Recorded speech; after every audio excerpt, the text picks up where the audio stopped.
central Washington County, eastern Jefferson County, northwestern Lee County, northeastern Scotland County, northwestern Clark County, until 6:30 p.m.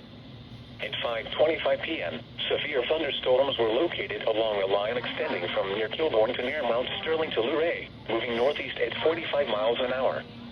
Expected hazards include 60 miles an hour wind gusts and penny-size hail.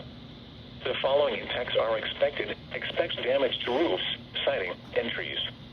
Locations impacted include Coppock, Oakland Mills, Luray, Washington Airport, Glasgow, Lockridge, Morris Park, Mount Zion, Utica, Heath Memorial Conservation Area, Washington, Germanville, Westwood, Indian Lake Park, Rome, Lake Sugima Campground, Round Prairie Park, Salem, Lacey, Keosauqua State Park, and Mount Sterling.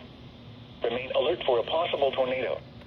Tornadoes can develop quickly from severe thunderstorms. If you spot a tornado, go at once into the basement or small central room in a sturdy structure. Take cover now. The tornado watch remains in effect until 11 p.m. for southeastern Iowa and northeastern Missouri.